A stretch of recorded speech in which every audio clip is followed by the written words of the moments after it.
தமிழ் தேசம் உறவுகளுக்கு வணக்கம். தமிழகத்தில் சாதி பிரிவினை எப்போது உருவானது என்று கேட்டால், சில வரலாற்று அறிஞர்கள் தமிழகத்தில் முன்பு இருந்த வலங்கை இடங்கை பிரிவில் இருந்துதான் உருவானது என்றும், மற்றும் சிலர் விஜயநகர பேரரசு வருகையால் தமிழர்களை பிரித்து ஆள சாதி பிரிவுகளும் அதற்கான புராண கதைகளும் உருவாக்கப்பட்டது என்றும் கருத்து உண்டு. சரி, வலங்கை இடங்கை பிரிவில் இருந்துதான் சாதிகள் உருவானது என்றால் அதை உருவாக்கியவர் யார் என்று கேட்டால், சோழர்கள் தான் என்று சொல்லிக்கொண்டு வலம் வருகிறது ஒரு கூட்டம். ஆனால் உண்மையில் என்ன நடந்தது? சோழர்கள் காலத்தில் வலங்கை இடங்கை பிரிவினை உருவாக காரணமாக இருந்தவர்கள் யார்? உண்மையில் வலங்கை இடங்கைக்கும் இப்போது உள்ள சாதி பிரிவினைக்கும் சம்பந்தம் இருக்கின்றதா?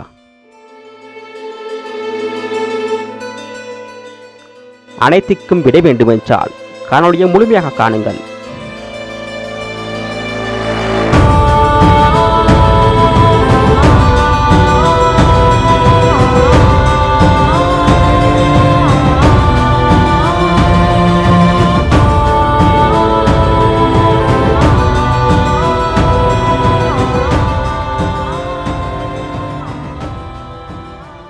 வரலாற்றுக்குள் செல்லும் முன் மறவாமல் தமிழ் தேசம் சேனலை சப்ஸ்கிரைப் செய்து கொள்ளுங்கள்.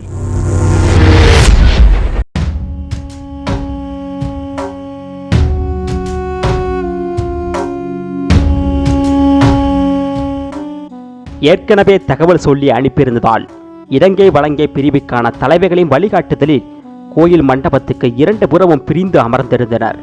நடுவே மன்னரும் மற்றொரு மண்டபத்தில் போட்டிருந்த இருக்கைகளுக்கு நடந்து செல்ல விசாலமாக வழிவிட்டிருந்தனர். ஏகாம்பரநாதர் நடு நாயகமாக அமர, காட்டவராயரும் அமைச்சர் திருநம்பியும் இருபுறமும் அமர்ந்தனர். காட்டவராயின் அமைச்சர் குணசேகரரும் தளபதி ராசசிம்மரும் எதிரே நாற்காலியில் அமர்ந்தனர்.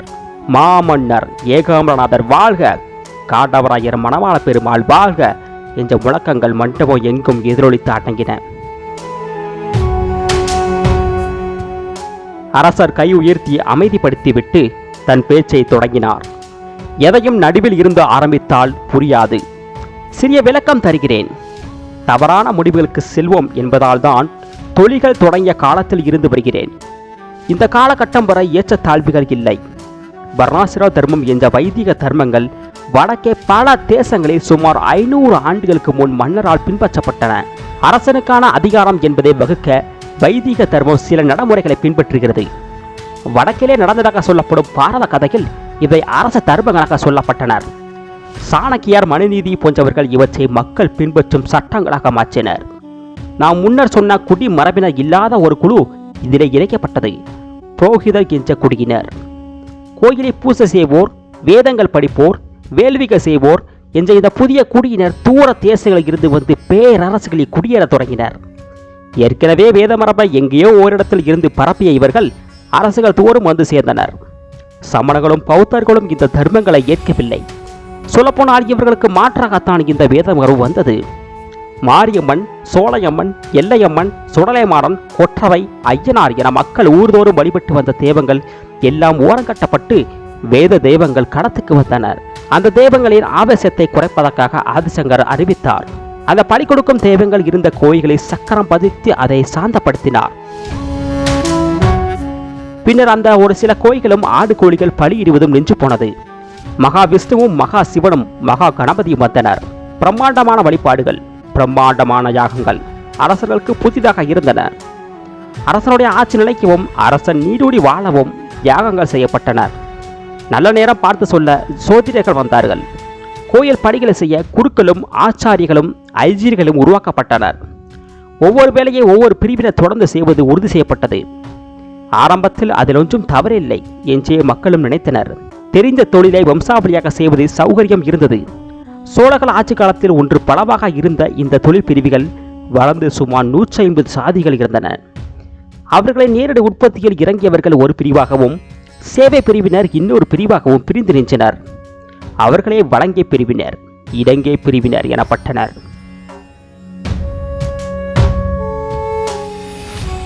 உற்பத்தியில் இருப்பவர்களுக்கு ஒரு வகையான வரியும், சேவை தொழில் செய்வோருக்கு இன்னொரு வகையான வரியும் இருந்தன. அதற்காகவே இந்த பிரிவினை பேணப்பட்டது. இதில் ஏதாவது சந்தேகம் இருந்தால் கேளுங்கள். மக்கள் கூட்டம் பேச்சச்சு கிடந்தது. ஏதோ கேட்க வேண்டுமோ என கேட்க நினைத்தவர்களும் அதை மனதோடு நிறுத்தி கொண்டார்கள். மன்னரே தொடர்ந்தார். யாருக்கும் சந்தேகம் இல்லை என எடுத்துக்கொண்டு மேலும் தொடர்கிறேன். இந்த இலங்கை வழங்கை பிரிவுகளில் இருப்பவர்கள் அவர்களின் வருமானத்துக்கு ஏற்ப அவ்வப்போது பிரிவுகள் மாற்றப்பட்டனர். உதாரணத்துக்கு தரி செய்யும் செங்குந்தர் பிரிவினர் முதலில் இலங்கை பிரிவில் மற்ற கம்மியர் போலவே கருதப்பட்டனர். பின்னாடி பட்டு நெசவு அவர்களின் வாழ்க்கை முறையை மாற்றியது. கடல் கடந்த தேசங்களுக்கும் மன்னர்களுக்கும் ஆடைகள் நெய்தனர். அவர்களின் வாழ்க்கை மாறியது. அதிக வரியை செலுத்த வேண்டிய பிரிவில் சேர்க்கப்பட்டனர். பிறகு அந்த தொழில் நலிவடைந்து மீண்டும் இலங்கை பிரிவுக்கு வந்தனர். வீரர்கள், வணிகர்கள், செம்மான்கள், பறையர் போன்றவர்களும் இந்த மாற்றங்களுக்கு உள்ளாகினர். மாறாமல் இருந்த ஒரே குடியினர் பார்ப்பன சேர்க்கையில் வசித்தவர்கள் மட்டுமே. எப்போதும் அவர்களுடைய பெருமை குறைபாடாகவே இல்லை. ஏனென்றால் இந்த தர்மங்களை வகுத்தவர்களே அவர்கள்தான். அதை நடைமுறைப்படுத்துவதில் ஆர்வம் காட்டியவர் சங்கரர். அரசே, கடந்த மாதம் கூட மக்கள் வெகுண்டெழுந்து பார்ப்பன சேரி ஒன்றை தரமட்டமாக்கினர். மக்களுக்கு அவர்கள் மீது இருக்கும் கோபம் தனியாகவும் தங்களுக்குள் ஏற்றத்தாழ்வு இருப்பது தனியாகவும் செயல்படுகிறது என்றார் காட்டவராயர். குரல் வந்த திசையை நோக்கினார் மன்னர். இவ்வளவும் இதற்கு முன் இருந்த மன்னர்கள் அறிந்திருக்கவில்லையா? ஏன் இதை போக்க நடவடிக்கை எடுக்கவில்லை? வழங்கை பிரிவில் இருந்த பெரியவர் ஒருவர் கேட்டார். அறிந்திருந்தனர் ஐயா, நன்றாக அறிந்திருந்தனர். இதனுடைய விபரீதம் இன்று இருக்கும் அளவுக்கு போகும் என அறிந்திருப்பார்கள் என்று சொல்ல முடியாது. 12 திருமுறைகளை தில்லையிலே பூட்டி வைத்திருந்த சந்தர்ப்பம் ஒன்றில் சோழ மன்னர்கள் கோபம் கொண்டது தெரிகிறது. மன்னனை விட அந்தணர்களுக்கு அதிகாரம் அதிகமாக இருப்பதை காட்டுகிறது.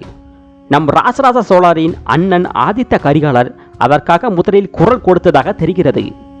ஆனால் சில நாட்களிலேயே அவர் மர்மமான முறையில் கொல்லப்பட்டார்.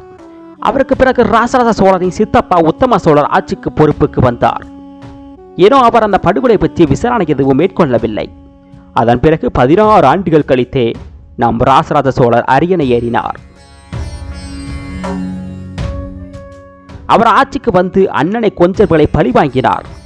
அதுவும் அவர்கள் நிலம் பறிக்கப்பட்டதோடு முடிந்து போனது. திருவாலங்காட்டு செப்பு பட்டயம் ராசராச சோழனின் முதல் வெற்றி தென் திசை நோக்கிய திக் விஜயம் என குறிப்பிடுகிறது. பாண்டிய மன்னன் அமர புயங்கனை வென்று கடலனையே அகலியாக கொண்டதும் சுடர் வெடிக்கின்ற மந்திரிகளுடன் கூடியதும் வெற்றி திருவின் உறவிடமும் எதிரிகளால் புக முடியாததுமாகிய விலிங்கத்தை வென்றார் என்று அப்பட்டயம் குறிப்பிடுகிறது. காந்தலூரை வென்றதுதான் திருவாலங்காட்டு செப்பட்டால் உணர்த்தப்படுகிறது.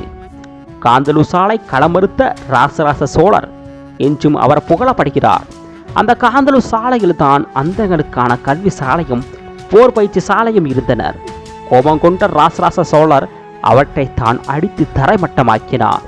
ஆதித்த கரிகாலனை கொன்ற துரோகிகளான சோமன், அவன் தம்பி ரவிதாசனான பஞ்சவன், பிரம்மாதிராஜன், அவருடைய தம்பி பரமேஸ்வரன் ஆகியோருக்கு வழங்கப்பட்ட வீர நாராயண சதுர்வேதி மங்கல நிலத்தை பிடுங்கி கஜமல்ல பல்லவராயர் என்பவருக்கு விற்பனை செய்ததாக உடையார்குடி கல்வெட்டு சொல்கிறது.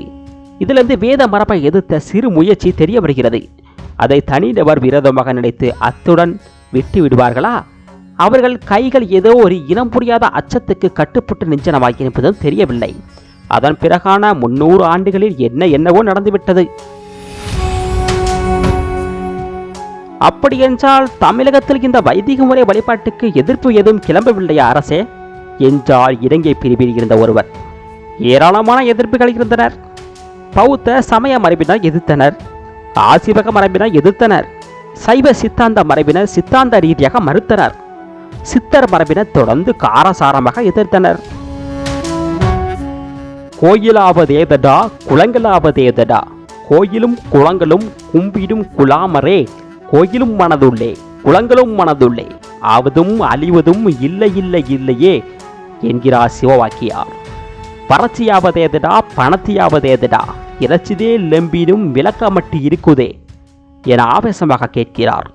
சித்தர்கள் எல்லாருமே சமாதான வைதிக வேத உருவ வழிபாட்டுக்கு எதிராக கலகம் செய்தவர்கள். அரசர்தான் இதுவரை மனதில் அடக்கி வைத்திருந்த அத்தனை இறுக்கத்தையும் கொட்டி தீர்த்தார்.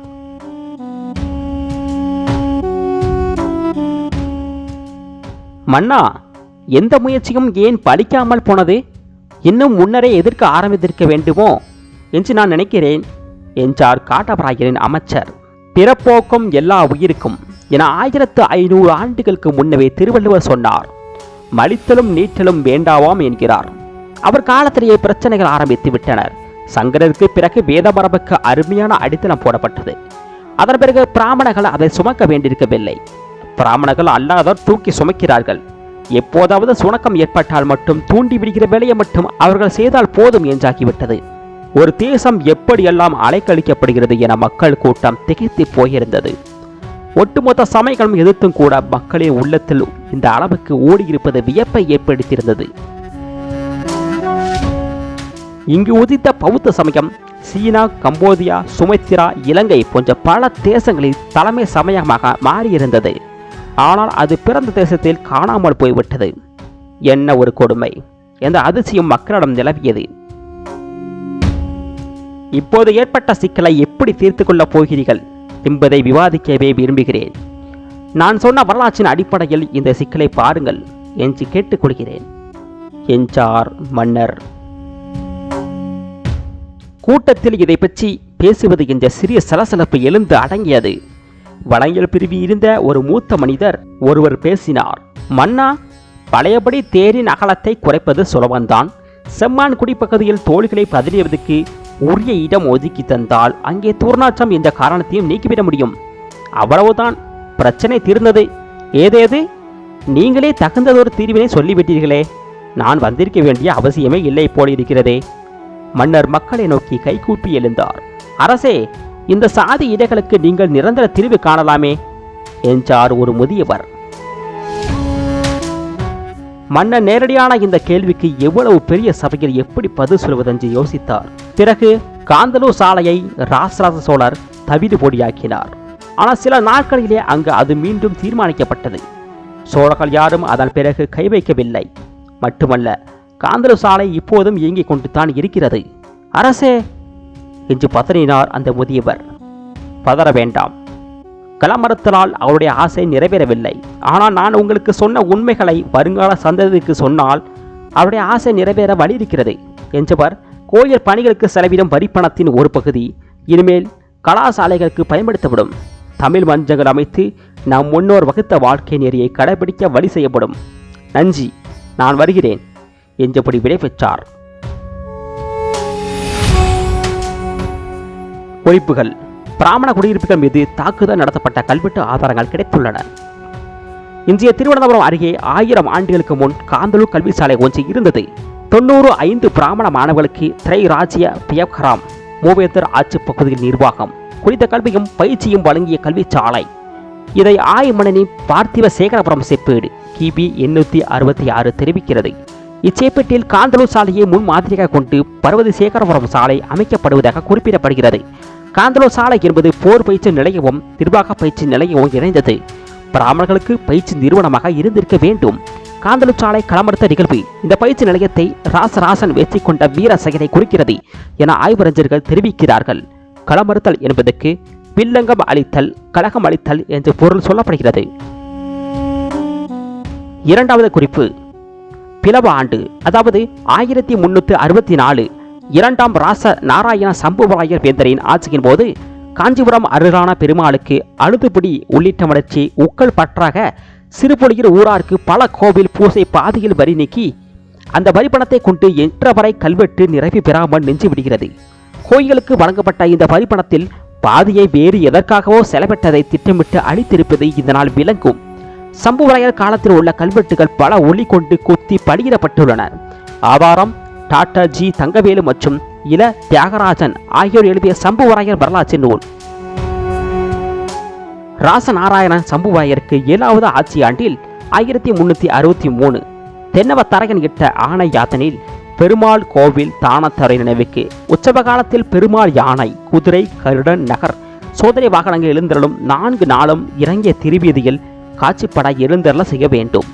திருத்தேரில் எழுந்தருளும் போது 7ஆம் திருநாளின் போது கங்கை கொண்ட மண்டபத்தில் எழுந்தருளினால் மீண்டும் எழுந்தருள செய்ய வேண்டும். ஏகமநாதர் கோயிலுக்கு சொந்தமான நிலங்களான சேரமான் திருத்தோப்பு, அறம்பெருஞ்செல்வி திருத்தோப்பு, செண்பகத்தோப்பு, ஈசானா தேவர் திருத்தோப்பு, இந்நாலு திருத்தோப்பிலும் எழுந்தருள்விக்க உரிமை கொடுக்கப்பட்டுள்ளது. இதை கல்வெட்டு நட்டு நிறுத்தியிருக்கலாம். இதை ஏற்பாடு இல்லாது ஒழியும்படி வேறு எந்த பொது செய்கை செய்யாதபடி குறைவின்றி நடந்து போக வேண்டும் என்கிறான் அரசன் தென்னவத்தரையன்.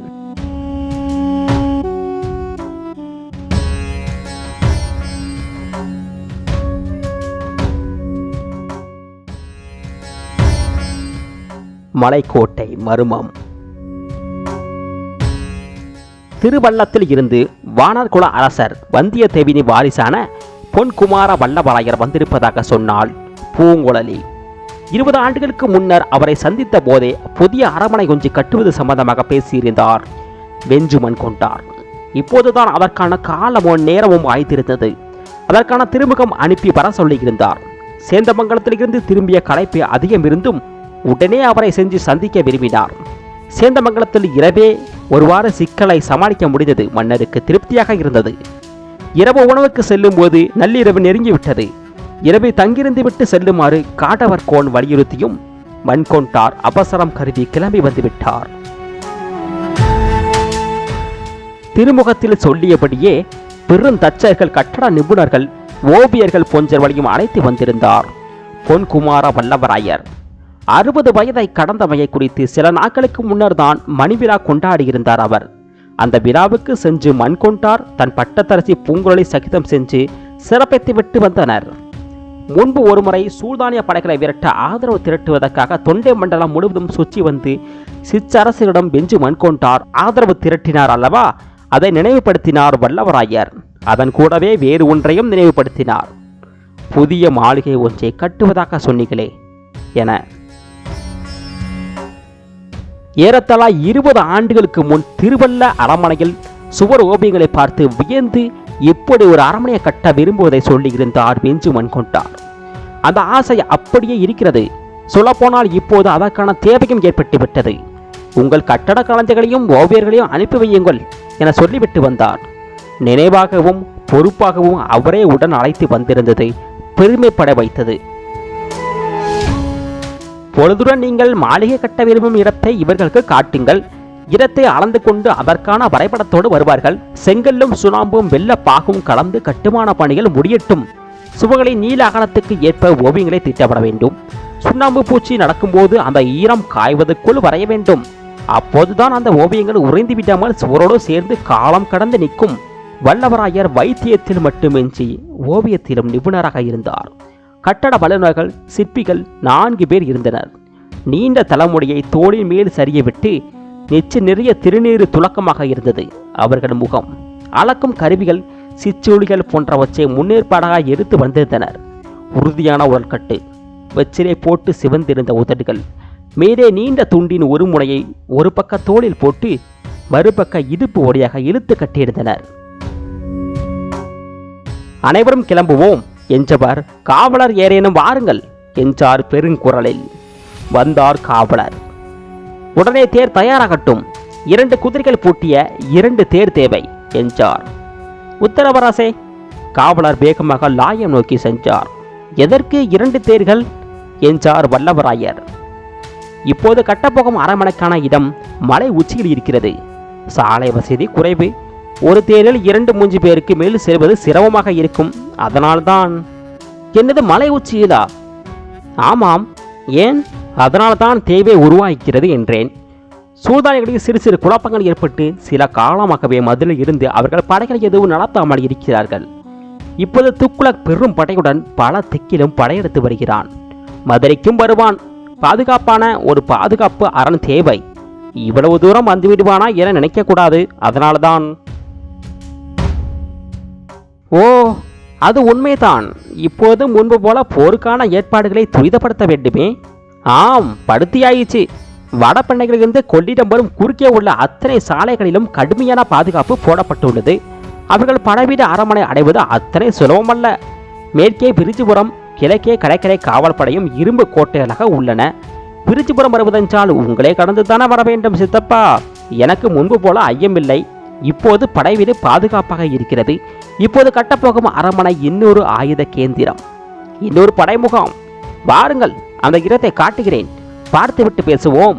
2 தேர்களும் ஒன்றின் பின் ஒன்றாக புறப்பட்டனர். முதல் தேரில் வெஞ்சு மண்கொண்டாரும் பொன்குமார வல்லவராயரும் அமர்ந்திருந்தனர். மன்னர் செல்லும் தேர், அமைச்சர் செல்லும் தேர், படைத்தளபதி செல்லும் தேர் என்பதற்கு சிறு சிறு வித்தியாசங்கள் உண்டு என்றாலும் எல்லாவற்றிலும் காலை கொடி கட்டாயம் பறக்கும். இப்படி அரசின் தேர்கள் கோட்டையில் இருந்து புறப்பட மக்கள் எல்லோரும் வழி நெடுக வியப்புடன் பார்த்தனர். சிலர் வணங்கி நின்றனர்.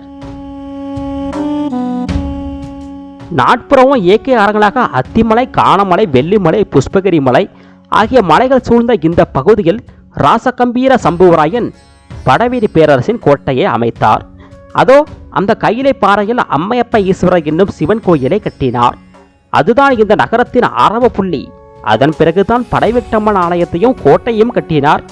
வேலவன் மலை கோயில் குஞ்சு இருக்கும் இடமெல்லாம் குமரன் இருக்கும் இடம்தான். ஆனால் அந்த வேலவன் குஞ்சில் உச்சியில் முருகன் இல்லை. முருகனுக்கு பதிலாக ஒரு வேல் மட்டுமே வழிபாட்டுக்கு இருக்கிறது.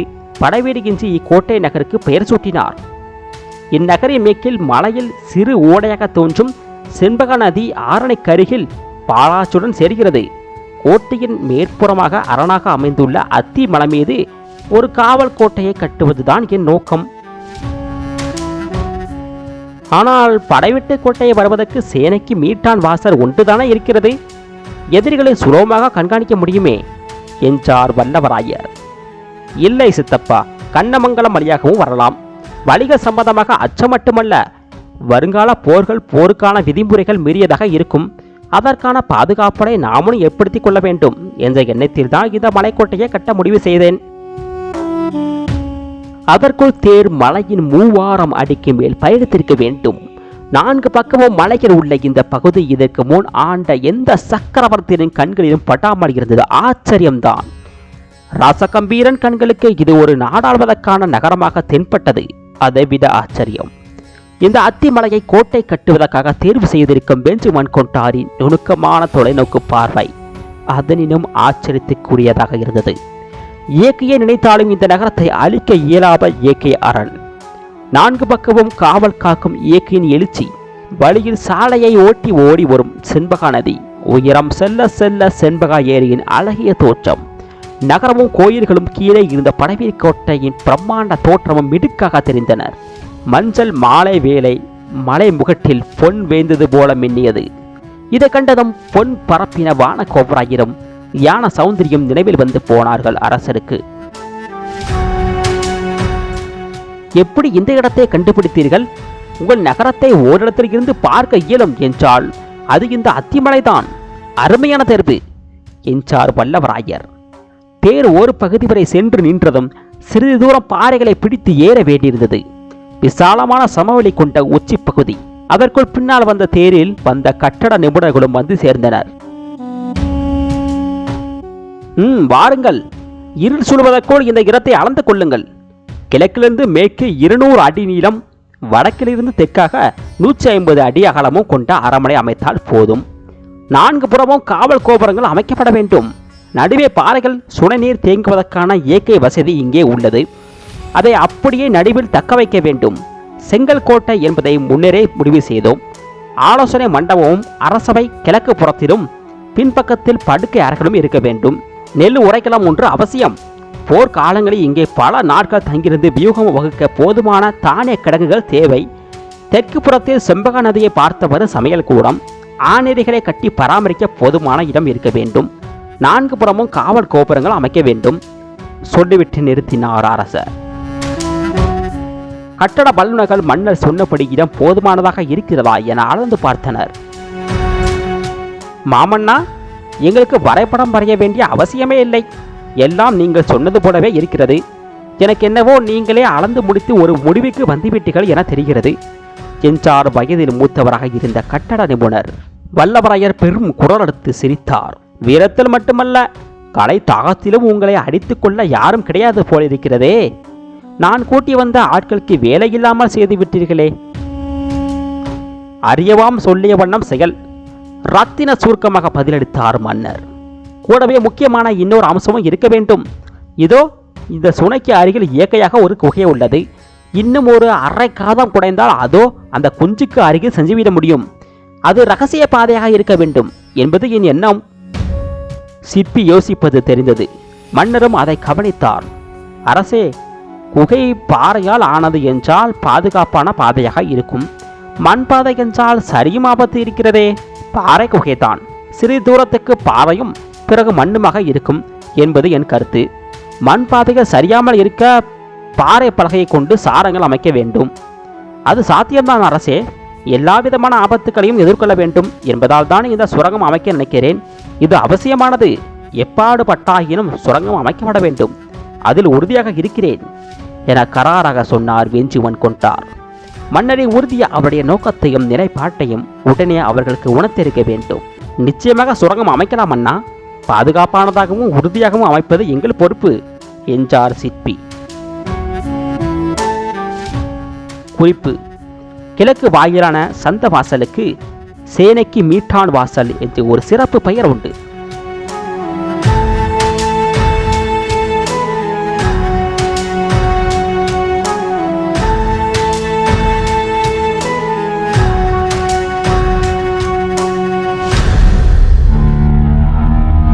இது போன்ற வீரம், ஆளுமை குறித்து உண்மையான வரலாற்று நிகழ்வுகளை பற்றி தெரிந்து கொள்ள தமிழ் தேசம் சேனலை சப்ஸ்கிரைப் செய்து வைத்துக் கொள்ளுங்கள். மேலும் தகவல்களை அறிய தமிழ் தேசம் இன்ஸ்டாகிராம் மற்றும் ஃபேஸ்புக் பேஜை ஃபாலோ செய்து வைத்துக் கொள்ளுங்கள். காணொலியின் இறுதியாக இது தமிழ் தேசம் வலையொலி. நான் உங்கள் செல்வா.